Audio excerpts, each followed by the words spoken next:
नमस्कार, जय हिंद दोस्तों। आपका अपने YouTube चैनल मिशन बीपीएससी में बहुत बहुत स्वागत है। दोस्तों, जैसा कि आप लोगों को पता होगा 71 बीपीएससी का डेट अब आ चुका है। अब हमें ज़्यादा से ज़्यादा मॉक टेस्ट और प्रीवियस ईयर पे कमांड करना होगा।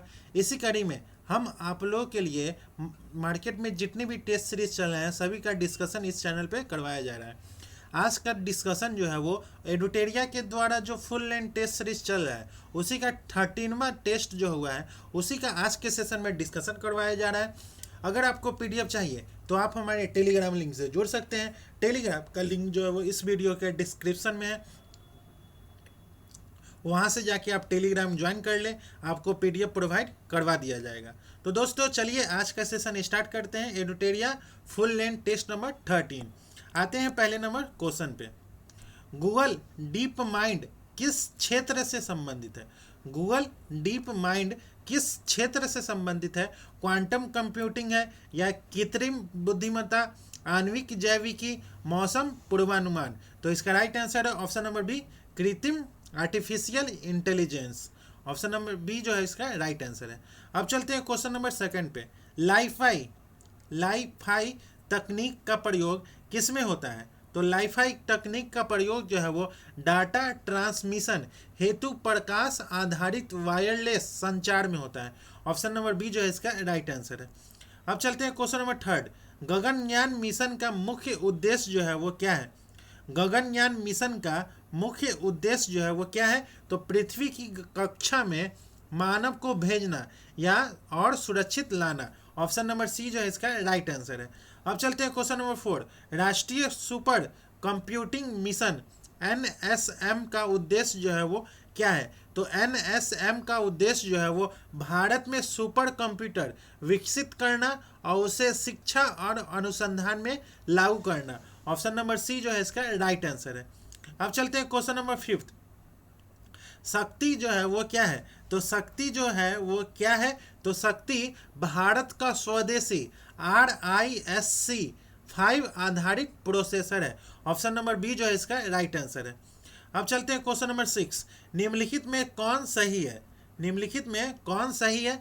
तो यूट्रिकुलेरिया एक कीट भक्षी पौधा है। ऑप्शन नंबर सी जो है इसका राइट आंसर है। अब चलते हैं क्वेश्चन नंबर 7। निम्नलिखित में से कौन सा युग्म जो है वो सही सुमेलित है? हाइपोथैलेमस जो है वो भूख, प्यास एवं शरीर का तापमान जो है वो नियंत्रण करता है। थैलेमस जो है वो दर्द का अनुभव कराना है। अब मेडुला ऑब्लांगेटा जो है वो हृदय गति, रक्तचाप और श्वसन का नियंत्रण करना है। तो इसका राइट आंसर है ऑप्शन नंबर डी। 1, 2, 3 तीनों कथन जो है वो सही है। अब चलते हैं question number 8।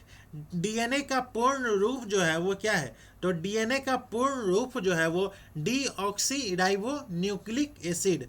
Option number A जो है इसका राइट आंसर है, डीऑक्सी न्यूक्लिक एसिड।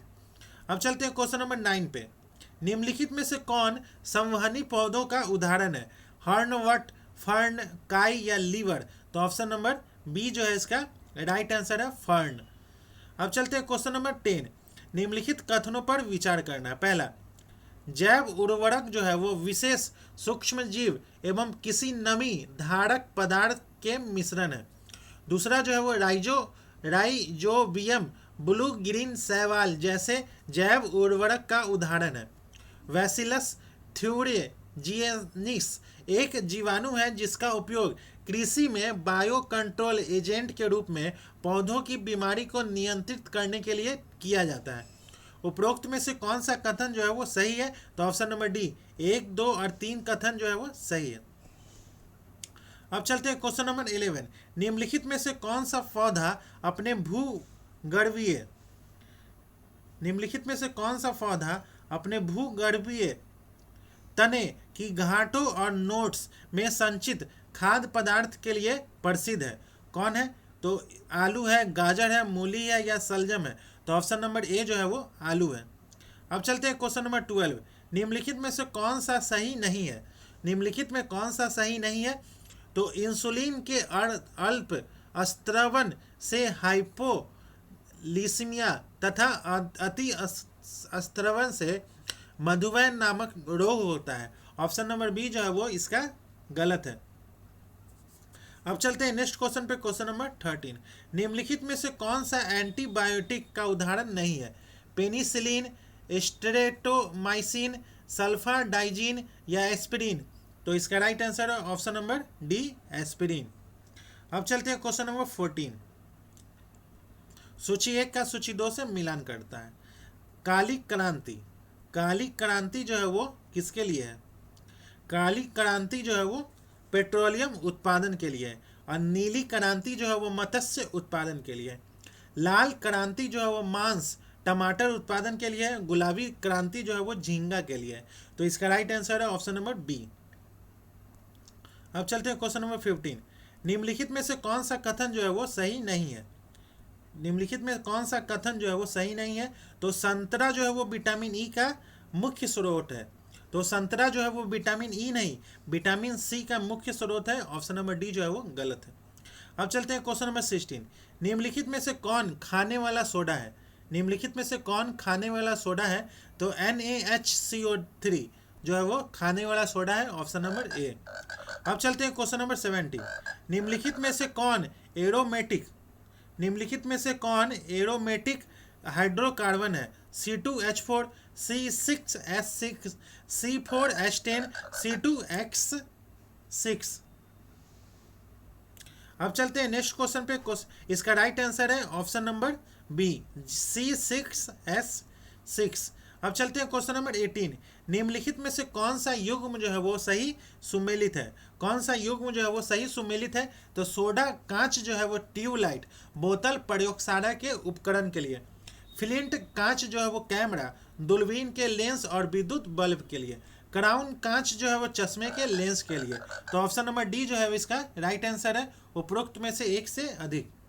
अब चलते हैं क्वेश्चन नंबर 19। अब चलते हैं क्वेश्चन नंबर 19 पे। अधिक ऊंचाई पर पानी जो है वो जल्दी उबलने का मुख्य कारण जो है वो क्या है? तो वायुमंडलीय दाब का कम हो जाना। ऑप्शन नंबर बी जो है इसका राइट आंसर है। अब चलते हैं क्वेश्चन नंबर 20।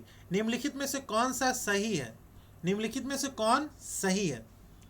तो डिटर्जेंट जो है वो कठोर जल, अम्लीय जल और लवणीय जल के साथ भी क्रिया करते हैं। ऑप्शन नंबर सी जो है इसका राइट आंसर है। अब चलते हैं क्वेश्चन नंबर 21। निम्नलिखित कथनों पर विचार करना है। ऑक्टेन संख्या के माध्यम से स्पार्क प्रज्वलन आंतरिक दहन इंजनों में प्रयोग किए जाने वाले ईंधनों, पेट्रोल विमानन ईंधन की प्रज्वलन प्रतिरोधकता प्रदर्शित की जाती है। असीटेन संख्या के माध्यम से दबाव प्रज्वलन इंजनों में प्रयोग किए जाने वाले ईंधनों को दहन गुणवत्ता एवं ईंधन के प्रज्वलन में होने वाले विलंब को दर्शाता है। उपरोक्त में से कौन सा कथन जो है वो सही है? तो ऑप्शन नंबर सी, 1 और 2 दोनों कथन सही है। अब चलते हैं क्वेश्चन नंबर 22। गोताखोरों द्वारा गहरे समुद्र में सांस लेने के लिए ऑक्सीजन के साथ किस गैस को मिश्रित किया जाता है? हीलियम, कार्बन डाइऑक्साइड, जिनॉन या अमोनिया? तो इसका राइट आंसर है ऑप्शन नंबर ए, हीलियम को। अब चलते हैं क्वेश्चन नंबर 23। सिरके में निम्न में से क्या उपस्थित है? तो सिरके में निम्न में से एसिटिक अम्ल उपस्थित है। Option number D. अब चलते हैं क्वेश्चन नंबर 24।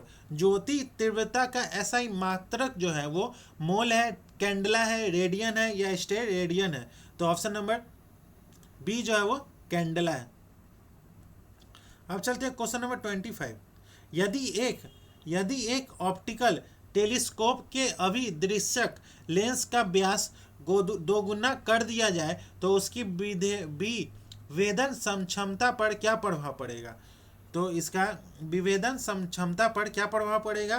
तो विभेदन क्षमता जो है वो दोगुनी हो जाएगी। ऑप्शन नंबर बी जो है इसका राइट आंसर है। अब चलते हैं नेक्स्ट क्वेश्चन पे, क्वेश्चन नंबर 26। सौर्य ग्रहण के समय पूर्ण छाया और अर्ध छाया के निर्माण का प्रमुख कारण जो है वो कौन सा है? तो इसका राइट आंसर है ऑप्शन नंबर सी, प्रकाश का रिजुरेखीय प्रसार। अब चलते हैं क्वेश्चन नंबर 27। सीलिंग फैन की गति को नियंत्रित करने के लिए पारंपरिक रेगुलेटर में कौन सा सिद्धांत होता है? ऑप्शन ए, प्रतिरोध बदलकर धारा को नियंत्रित करना, वोल्टेज को बढ़ाना, आवृत्ति को बदलना, मोटर के रोटर को बदलना। तो इसका इसका राइट आंसर है ऑप्शन नंबर ए, प्रतिरोध को बदलकर धारा को नियंत्रित करना। अब चलते हैं क्वेश्चन नंबर 28। वह वस्तु जो रासायनिक ऊर्जा को प्रकाश एवं ऊष्मा ऊर्जा में बदलता है क्या होता है? तो मोमबत्ती, विद्युत बल्ब, सोलर सेल, इनमें से कोई नहीं। तो ऑप्शन नंबर ए जो है वो मोमबत्ती। अब चलते हैं क्वेश्चन नंबर 29। प्रकाशीय तंतु ऑप्टिकल फाइबर किस सिद्धांत पर कार्य करता है? अपवर्तन, प्रकीर्णन, व्यतिकरण, पूर्ण आंतरिक परावर्तन। तो इसका राइट आंसर है ऑप्शन नंबर डी, पूर्ण आंतरिक परावर्तन। अब चलते हैं क्वेश्चन नंबर 30। समतल दर्पण की वक्रता त्रिज्या जो होती है वो कितनी होती है? शून्य होती है, एक होती है, अनंत होती है, या एक और अनंत के बीच में होती है? तो समतल दर्पण की वक्रता त्रिज्या जो है वो ऑप्शन नंबर सी, अनंत होती है। अब चलते हैं क्वेश्चन नंबर 21। ऋग्वेद से संबंध ब्राह्मण ग्रंथ कौन सा है? ब्राह्मण ग्रंथ जो है वो कौन सा है? तो इसका राइट आंसर है कौशितकी। ऑप्शन नंबर ए जो है इसका राइट आंसर है। अब चलते हैं क्वेश्चन नंबर 32। गौतम बुद्ध से जुड़ी घटनाएं और सूची 2 में स्थान है।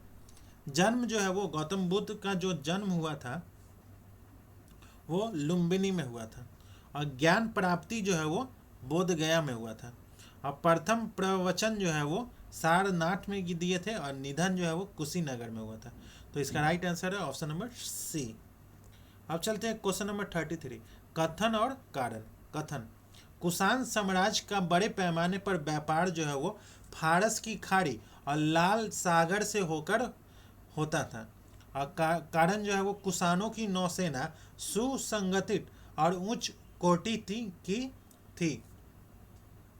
तो इसका राइट आंसर है ऑप्शन नंबर सी, ए सही है लेकिन आर गलत है। अब चलते हैं क्वेश्चन नंबर 34। गुप्त शासकों का राजकीय चिन्ह जो था वो क्या था? चक्र था, बोधि वृक्ष, भाग, या गरुड़? तो ऑप्शन नंबर डी जो है वो गरुड़ था। अब चलते हैं क्वेश्चन नंबर 35। निम्नलिखित शासकों में से किसने हर्षवर्धन को पराजित किया था? कौन सा शासक जो है वो हर्षवर्धन को पराजित किया था? तो ऑप्शन नंबर बी, पुलकेशिन द्वितीय। अब चलते हैं क्वेश्चन नंबर 36। दक्षिण पूर्व एशियाई देश कंबोडिया में स्थित अंकोर वाट का मंदिर किस देवता को समर्पित है? विष्णु, शिव, बुद्ध, या महावीर? तो इसका राइट आंसर है ऑप्शन नंबर ए, विष्णु। अब चलते हैं क्वेश्चन नंबर 37। कथन और कारण। महमूद गजनी ने भारत पर 17 बार आक्रमण किया था। महमूद गजनी भारत में अस्थाई मुस्लिम शासन की स्थापना करना चाहता था। तो इसका राइट आंसर है ऑप्शन नंबर सी, ए सही है लेकिन आर गलत है। 17 बार आक्रमण किया था। इन आक्रमणों का उद्देश्य जो है वो भारत में मुस्लिम शासन की स्थापना करना नहीं बल्कि मात्र लूटपाट करना था। कारण में है जो महमूद गजनवी जो है वो भारत में अस्थाई मुस्लिम शासन की स्थापना नहीं करना चाहता था, वो सिर्फ लूटपाट करने आया था। अब चलते हैं क्वेश्चन नंबर 38। मध्यकालीन भारतीय इतिहास जानने का एक महत्वपूर्ण ग्रंथ जो है वो तारीख ए फिरोज शाही के रचनाकार जो थे वो कौन थे? जियाउद्दीन बर्नी, हसन निजामी, मिनास उस सिराज, अमीर खुसरो? तो ऑप्शन नंबर ए जो है वो जियाउद्दीन बर्नी। अब चलते हैं क्वेश्चन नंबर 39। मुगल वंश के संस्थापक बाबर द्वारा भारत में लड़े गए निम्नलिखित युद्धों पर विचार करना है। घाघरा का युद्ध जो है वो 1529। अब पानीपत का प्रथम युद्ध जो है वो 1526। और चंदेरी का युद्ध जो है वो 1528। और खानवा का युद्ध जो है वो 1527। पहला जो है वो घाघरा का युद्ध जो है वो बाबर और अफगान क्षत्रप महमूद लोदी के बीच लड़ा गया था। अब पानीपत का प्रथम युद्ध जो है वो बाबर और इब्राहिम लोदी के बीच लड़ा गया था। और चंदेरी का युद्ध जो है वो बाबर और मेदिनी राय के बीच लड़ा गया था। और खानवा का युद्ध जो है वो बाबर और राणा संगा के बीच लड़ा गया था। तो इसका राइट आंसर है ऑप्शन नंबर डी। अब चलते हैं क्वेश्चन नंबर 40। मुगल मनसबदारी व्यवस्था के संबंध में निम्नलिखित कथनों पर विचार करना है। मुगल मनसबदारी एक वंशानुगत अधिकारी होते थे। मुगल मनसबदारों के कुल 3 वर्ग थे। उपरोक्त में से कौन सा कथन जो है वो सही है? तो ऑप्शन नंबर बी, केवल दूसरा कथन जो है वो सही है। मुगल सम्राट अकबर द्वारा प्रारंभ की गई मनसबदारी व्यवस्था जो है वो मध्यकालीन भारतीय इतिहास की शासन प्रणाली में एक अनूठा प्रयोग था। मनसबदारों को वेतन नगद और जागीर दोनों रूपों में दिया जाता था। मनसबदारी का पद जो है वो अनुवांशिक नहीं होता था। अब चलते हैं नेक्स्ट क्वेश्चन पे, क्वेश्चन नंबर 41। निम्नलिखित घटनाओं पर विचार करना है। पहला, जॉब चौर्नॉक द्वारा कलकत्ता की स्थापना जो हुआ था वो 1690 में। और वांडीवास की प्रथम लड़ाई जो हुई थी वो 1760 में हुआ था अंग्रेज और डच के बीच। फ्रांसीसी ईस्ट इंडिया कंपनी की स्थापना जो है वो 1664 में हुआ था। अब पुर्तगालियों द्वारा अंग्रेजों को मुंबई दहेज में देना जो है वो 1661 में। तो इसका राइट आंसर है ऑप्शन नंबर डी।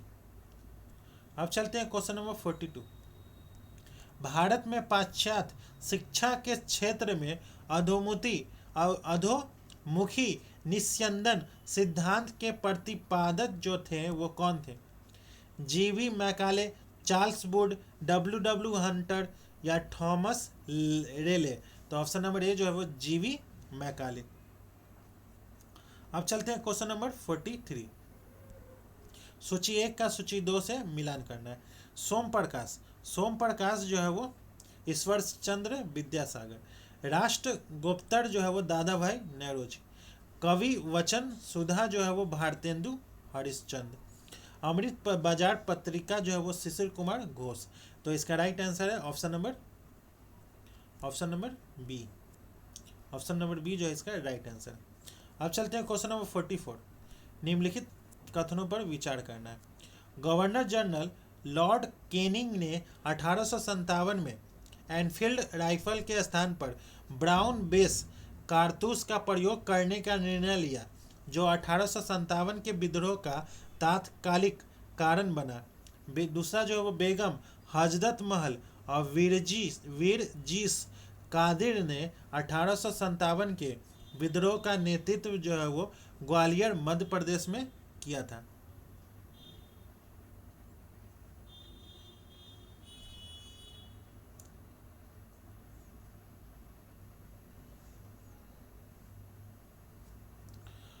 तो इस उपरोक्त में से कौन सा कथन जो है वो सत्य है? तो इसका right answer option number D, ना तो एक ही ना ही दो।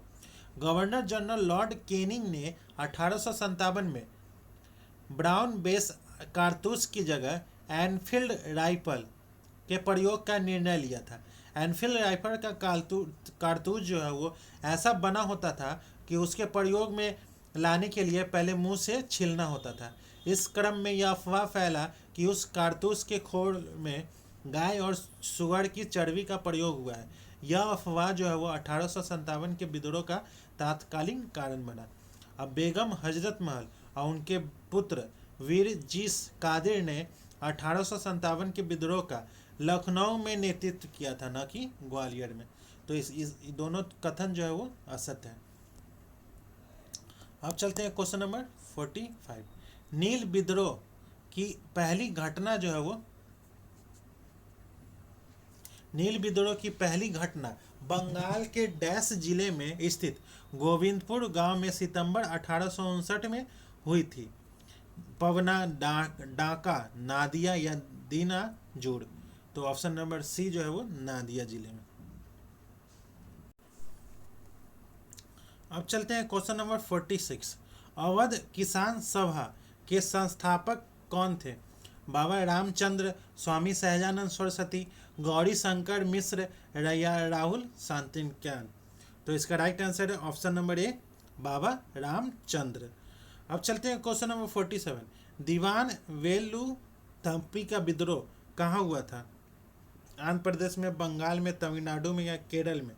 तो इसका राइट आंसर है ऑप्शन नंबर डी, केरल में। अब चलते हैं क्वेश्चन नंबर 48। कथन और कारण। कथन ए, 19वीं सदी का उत्तरार्ध भारत में राष्ट्रीयता के जन्म का काल था। कारण जो वो सामाजिक धार्मिक सुधार आंदोलन, आधुनिक पाश्चात्य शिक्षा का प्रचार आदि ने भारत में राष्ट्रवादी आकांक्षा को जन्म दिया था। तो इसका राइट आंसर है ऑप्शन नंबर ए और आर दोनों सही है और आर ए की सही व्याख्या करता है। अब चलते हैं नेक्स्ट क्वेश्चन पे, क्वेश्चन नंबर 49। क्रांतिकारी आंदोलन से जुड़े पुस्तक भवानी मंदिर के रचयिता जो थे वो कौन थे? बाल गंगाधर तिलक, अरविंद घोष, लाला लाजपत राय, राम प्रसाद बिस्मिल। तो इसका राइट आंसर है ऑप्शन नंबर बी जो है वो अरविंद घोष। अब चलते हैं क्वेश्चन नंबर 50। सन 1908 में मुस्लिम लीग के अधिवेशन में मुसलमानों के लिए पृथक निर्वाचन मंडल की मांग की गई थी। यह अधिवेशन जो है वो कहाँ हुआ था? ढाका में, कोलकाता में, अमृतसर में या लखनऊ में? तो ऑप्शन नंबर सी जो है वो अमृतसर में हुआ था। अब चलते हैं क्वेश्चन नंबर 51। निम्नलिखित कथनों पर विचार करना है। पहला जो है वो सन 1913 में सोहंग सिंह भाकना ने सैन फ्रांसिस्को अमेरिका में गदर पार्टी की नाम की एक क्रांतिकारी संगठन की स्थापना की थी। गदर आंदोलन ने सैन फ्रांसिस्को में एक युगांतर आश्रम की स्थापना भी की थी। उपरोक्त में से कौन सा कथन जो है वो सही है? तो ऑप्शन नंबर सी 1 और 2 दोनों कथन सही है। सूची 1 का सूची 2 से मिलान करना है। प्रथम आंग्ल मराठा युद्ध जो है वो कब हुआ था? तो 1775 में हुआ था। अब प्रथम आंग्ल बर्मा युद्ध जो है वो 1824 में। द्वितीय आंग्ल मैसूर युद्ध जो हुआ था 1780 में। अब प्रथम आंग्ल अफगान युद्ध जो हुआ था 1838 में। तो इसका राइट आंसर है ऑप्शन नंबर सी। अब चलते हैं क्वेश्चन नंबर 51। सविनय अवज्ञा जांच समिति 1922 का अध्यक्ष जो है वो किसे बनाया गया था? पंडित मोतीलाल नेहरू, हकीम अजमल खां, चक्रवर्ती राजगोपालाचारी, विट्ठल भाई पटेल। तो इसका राइट आंसर है ऑप्शन नंबर बी जो है वो हकीम अजमल खां। अब चलते हैं क्वेश्चन नंबर 54। निम्नलिखित कथनों पर विचार करना। पहला, एनी बेसेंट जो है वो थियोसोफिकल सोसाइटी की संस्थापिका थी। एनी बेसेंट ने भारतीय राष्ट्रीय कांग्रेस के अधिवेशन की 3 बार अध्यक्षता की थी। भारत में एनी बेसेंट ने होम रूल आंदोलन चलाया था। एनी बेसेंट ने कॉमनवेल्थ और न्यू इंडिया नामक पत्रों का प्रकाशन भी किया था। उपरोक्त में से कौन सा कथन जो है वो सही है? तो ऑप्शन नंबर डी 3 और 4 कथन जो है वो सही है। थियोसोफिकल सोसाइटी की स्थापना 1875 में अमेरिका में मैडम एच पी ब्लाउ टेस्टी और कर्नल अलकाट द्वारा किया गया था। और दूसरा जो एनी बेसेंट जो है वो इस सोसाइटी में से सन 1879 में जुड़ी थी। और एनी बेसेंट ने भारतीय राष्ट्रीय कांग्रेस के अधिवेशन की अध्यक्षता सिर्फ 1 बार की थी, न कि 3 बार। अब चलते हैं क्वेश्चन नंबर 55। भारत का वायसराय डैश पर दिल्ली में उनके राजकीय प्रवेश के अवसर पर बम फेंका गया था। तो इसका राइट आंसर है option number B Lord Hardinge द्वितीय। अब चलते हैं question number 56। The new spirit in India नामक पुस्तक जो है वो किस विदेशी पत्रकार द्वारा संपादित किया गया था? The new spirit in India. तो इसका राइट आंसर है option number A H.W. Nevinson. अब चलते हैं क्वेश्चन नंबर 57। निम्नलिखित घटनाओं पर विचार करना है।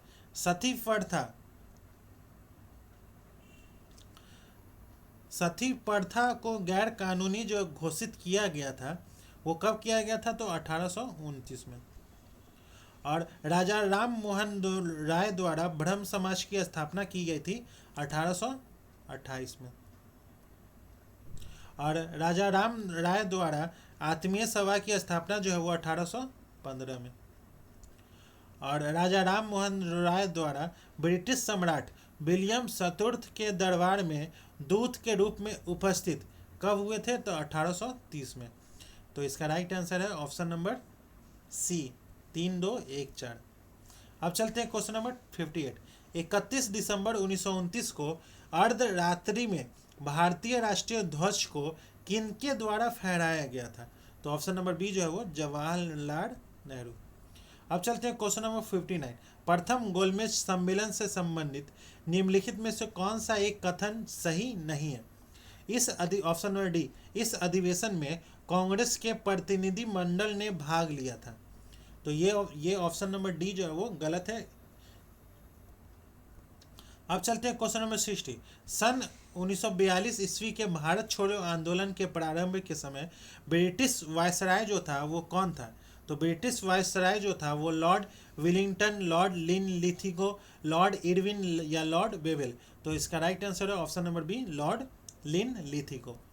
अब चलते हैं क्वेश्चन नंबर 61। आत्माएं न केवल पशु वनस्पति जीवन की संपत्ति है बल्कि चट्टानों, बहते पानी, कई अन्य प्राकृतिक वस्तुओं की भी संपत्ति है जिन्हें अन्य धार्मिक संप्रदाय जीवित नहीं मानते हैं। उपरोक्त कथन जो है वो प्राचीन भारत के निम्नलिखित धार्मिक संप्रदायों में से किसकी मूल मान्यताओं को दर्शाता है? तो ऑप्शन नंबर बी जो है वो जैन धर्म।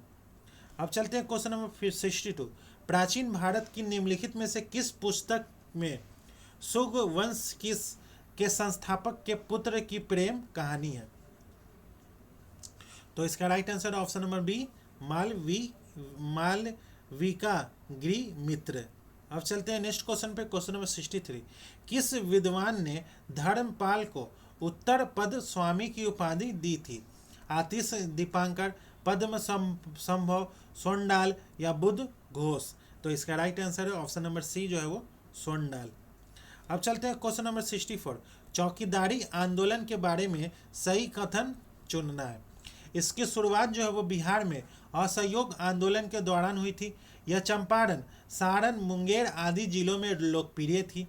राम वृक्ष बेनीपुरी ने इस दौरान बंदी कैदी पत्रिका शुरू की थी।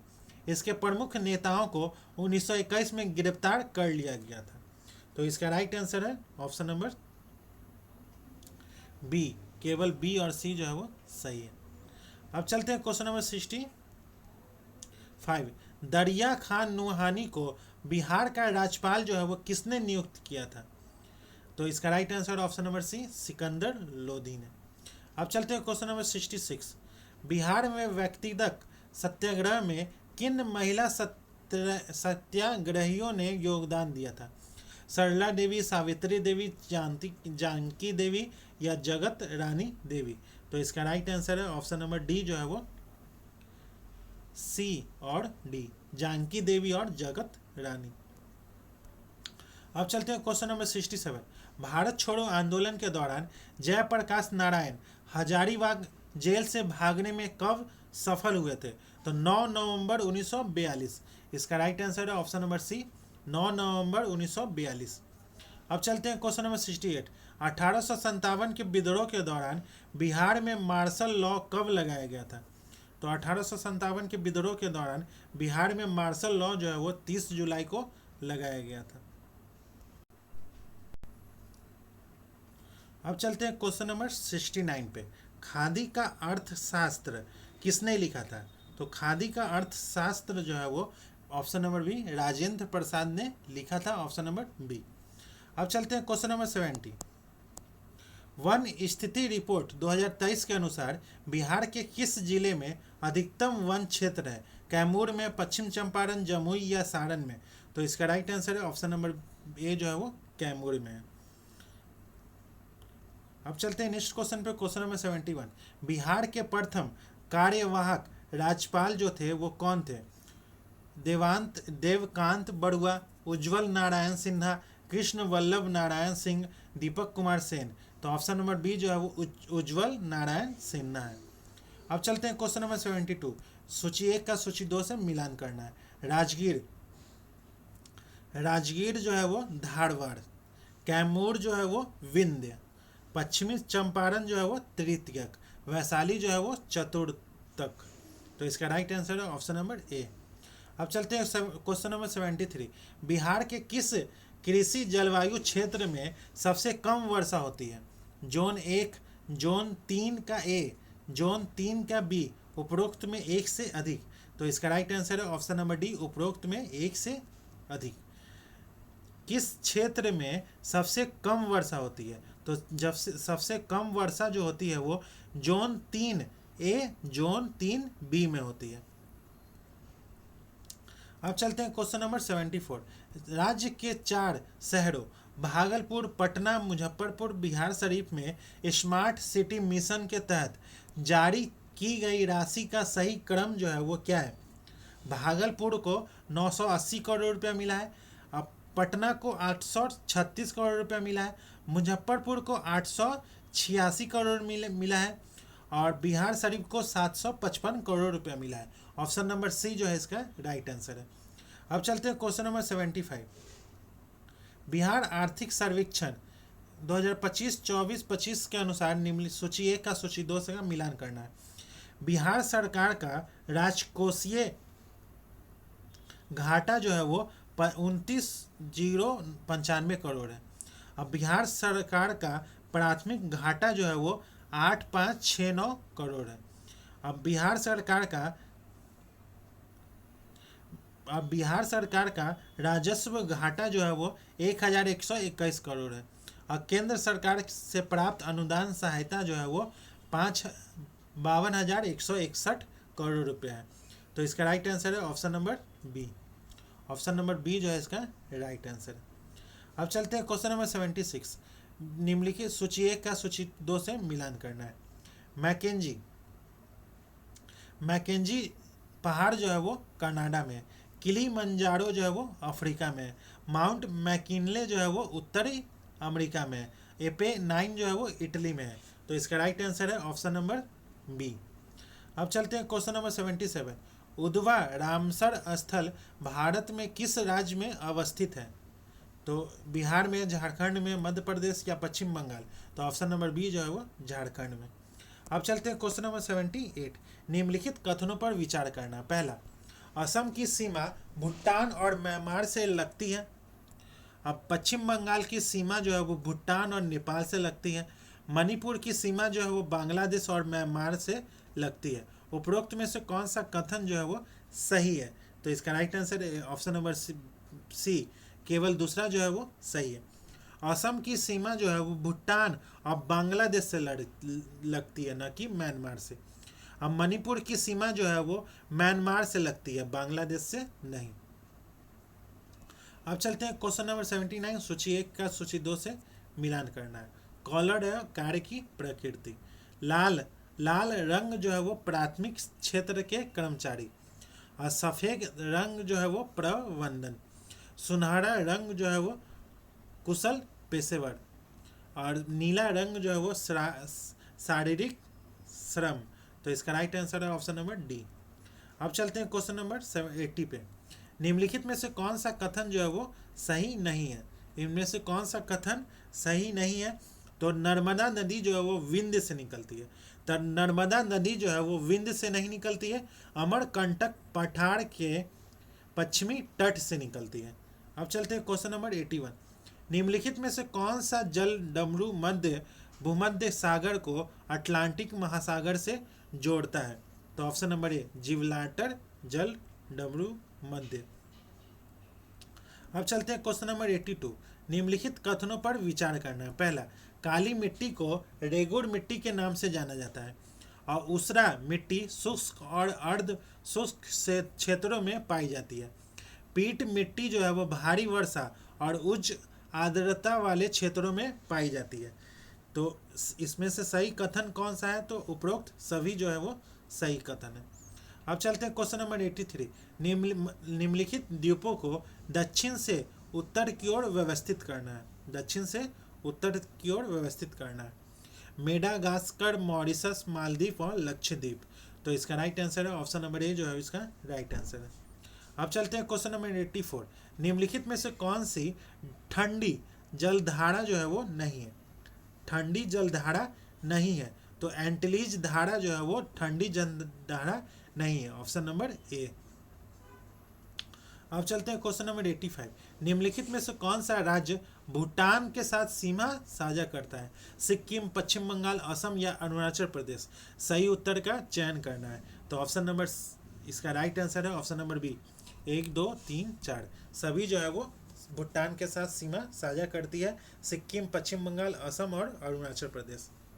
अब चलते हैं नेक्स्ट क्वेश्चन पे, क्वेश्चन नंबर 86।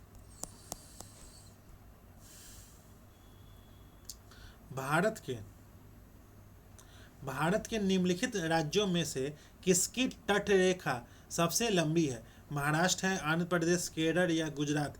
तो ऑप्शन नंबर डी जो है वो गुजरात की। अब चलते हैं क्वेश्चन नंबर 87। मक्का का सर्वाधिक उत्पादन करने वाला राज्य जो है वो कौन सा है? तो ऑप्शन नंबर ए कर्नाटक है। अब चलते हैं क्वेश्चन नंबर 88। कोडाई कनाल किस पर्वत पर स्थित है? कौन से पर्वत पे है? तो option number A Palani hills. अब चलते हैं क्वेश्चन नंबर 89। 2011 की जनगणना के अनुसार भारत में ग्रामीण जनसंख्या का प्रतिशत जो है वो कितना है? ग्रामीण जनसंख्या जो है वो 68.8% है और शहरी जनसंख्या जो है वो 31.1% है। ग्रामीण जनसंख्या 68.8% है।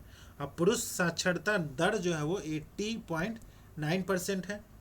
अब महिला साक्षरता दर जो है वो 64.6% है। अब चलते हैं क्वेश्चन नंबर 90। संविधान की प्रस्तावना के संबंध में निम्नलिखित कथनों पर विचार करना। पहला, यह संविधान के विशिष्ट प्रावधानों को रद्द नहीं कर सकता है। इसकी प्रकृति जो है वो न्याय योग्य है। यह पंडित जवाहरलाल नेहरू द्वारा संविधान सभा में प्रस्तुत उद्देश्य प्रस्ताव का संविधान में मूर्त रूप है। इसमें संशोधन नहीं किया जा सकता है। तो इसका उपरोक्त में से कौन सा कथन जो है वो असत्य है? तो इसका राइट आंसर है ऑप्शन नंबर सी। केवल दूसरा और चौथा जो है वो असत्य है।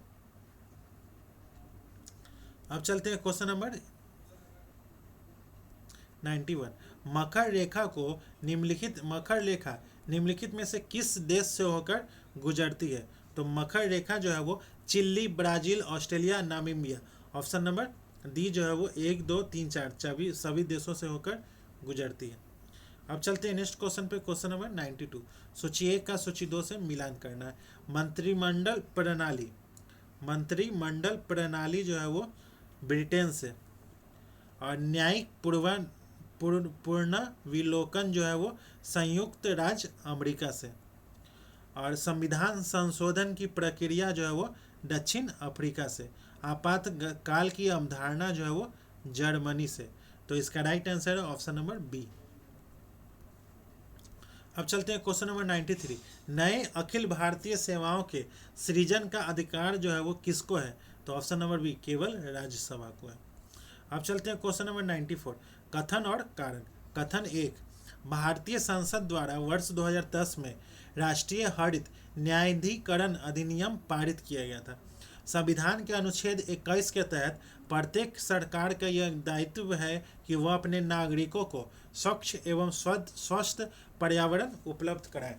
तो इसका राइट आंसर है ऑप्शन नंबर ए और आर दोनों सही है, और आर ए की सही व्याख्या करता है। अब चलते हैं क्वेश्चन नंबर 95। भारत के निम्नलिखित राष्ट्रपतियों पर विचार करना है। डॉक्टर फखरुद्दीन अली अहमद, नीलम संजीव रेड्डी, डॉक्टर जाकिर हुसैन, बीवी गिरी। उनके पदासीन होने का सही क्रम जो है वो क्या है? तो ऑप्शन नंबर सी जो है इसका राइट आंसर है। अब चलते हैं क्वेश्चन नंबर 96। निम्नलिखित कथनों पर विचार करना। पहला, संविधान के 101वां संविधान संशोधन 2016 के अनुसार देश में वस्तु एवं सेवा कर जीएसटी लागू किया गया था। इसके द्वारा संविधान में एक नया अनुच्छेद 269A जोड़ा गया था। उपरोक्त में से कौन सा कथन जो है वो सही है? तो ऑप्शन नंबर सी 1 और 2 दोनों कथन सही है। अब चलते हैं क्वेश्चन नंबर 97। भारत के नए संसद भवन जिसका उद्घाटन जो है वो 28 मई 2023 को किया गया था, के डिजाइनर जो है वो कौन है? तो बिमल पटेल है, ऑप्शन नंबर ए। अब चलते हैं क्वेश्चन नंबर 98। राज्य के महाधिवक्ता पद का प्रावधान जो है वो संविधान के अनुच्छेद डैश में किया गया है। वह राज्य का सर्वोच्च कानूनी अधिकारी होता है। तो इसका राइट आंसर है ऑप्शन नंबर डी जो है वो 165वां अनुच्छेद में किया गया है। अब चलते हैं क्वेश्चन नंबर 99। करों एवं सरकारी कामकाज के निर्वाह में हुई अन्य प्राप्तियों से संघीय सरकार को प्राप्त हुआ समुच्चा राजस्व जमा होता है। कहाँ होता है? तो भारत की संचित निधि में, ऑप्शन नंबर बी। अब चलते हैं क्वेश्चन नंबर 100। CIA किस देश की गुप्तचर एजेंसी है? तो CIA जो है वो USA की गुप्तचर एजेंसी है। अब चलते हैं क्वेश्चन नंबर 101। निम्नलिखित कथनों पर विचार करना। पहला, भारत में एक वित्तीय वर्ष 1 अप्रैल से 31 मार्च तक माना जाता है। सकल घरेलू उत्पाद GDP में शामिल घरेलू शब्द भारत के बाहर अवस्थित भारत के दूतावास और सैनिक अड्डे भी शामिल होते हैं। सत्य कथन का चयन करना है। तो इसका right answer option number C, 1 और 2 दोनों कथन सही है। अब चलते हैं क्वेश्चन नंबर 102। निम्नलिखित युग्म पर विचार करना। ओलेरी कल्चर जो है वो फलों का उत्पादन, और एपी कल्चर जो है वो मधुमक्खी पालन, और मोरी कल्चर जो है वो रेशम कीट जो पालन। उपरोक्त में से कौन सा युग्म जो है वो सही सुमेलित है? तो इसका राइट आंसर है ऑप्शन नंबर बी, केवल दूसरा जो है वो सही सुमेलित है। और ओरेली कल्चर जो है वो सब्जियों का उत्पादन है, न कि फलों का उत्पादन। और मोरी कल्चर जो है वो रेशम कीट हेतु शहतूत उगाना है। अब चलते हैं नेक्स्ट क्वेश्चन पे, क्वेश्चन नंबर 103।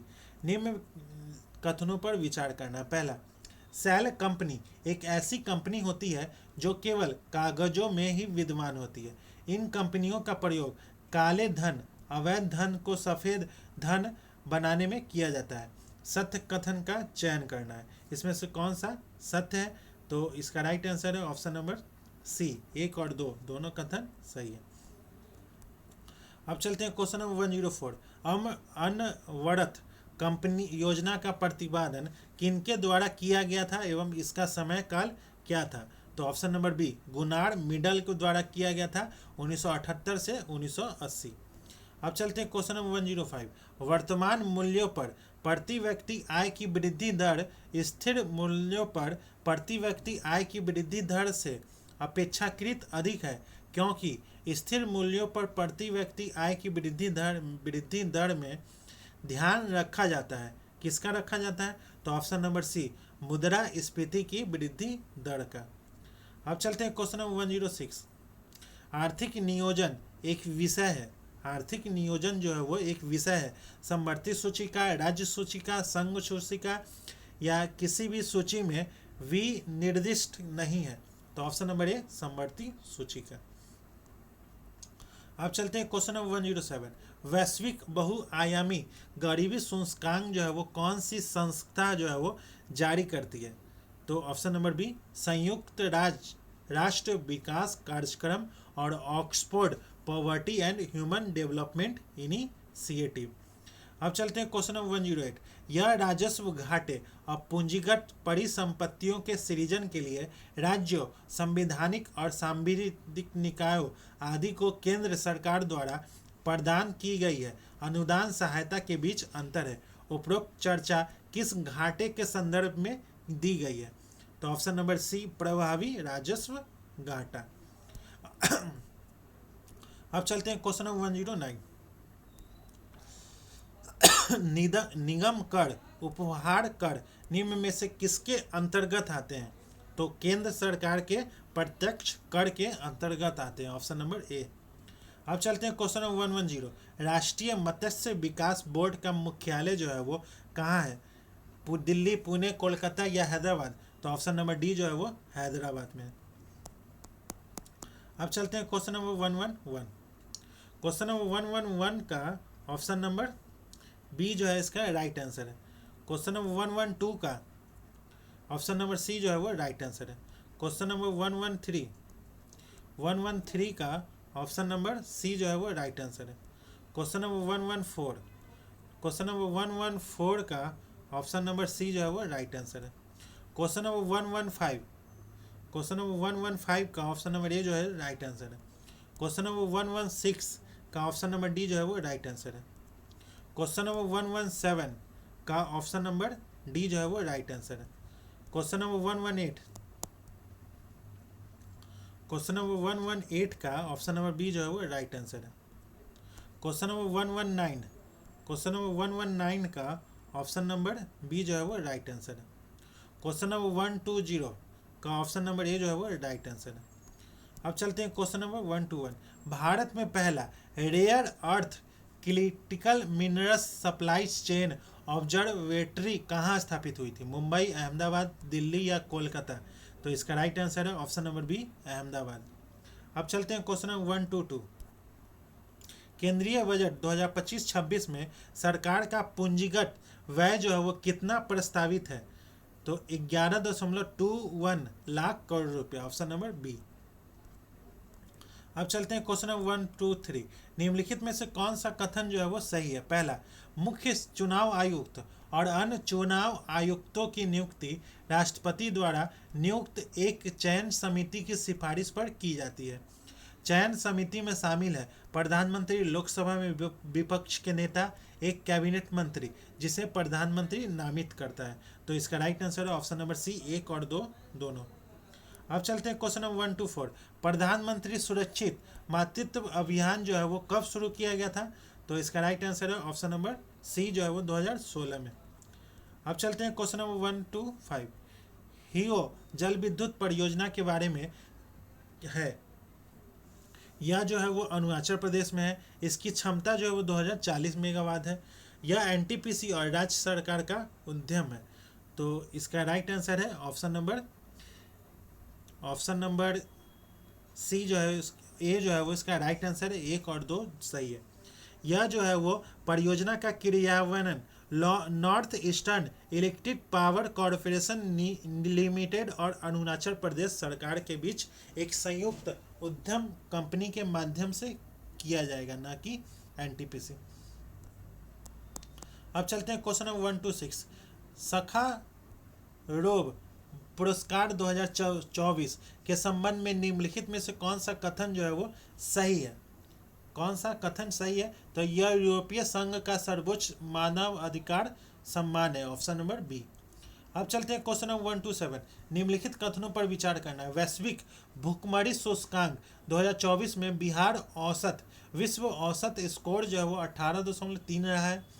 भारत का स्कोर जो है वो 27.3 है, जो गंभीर श्रेणी को दर्शाता है। सही विकल्प कौन सा है? तो ऑप्शन नंबर सी जो है वो दोनों सही है।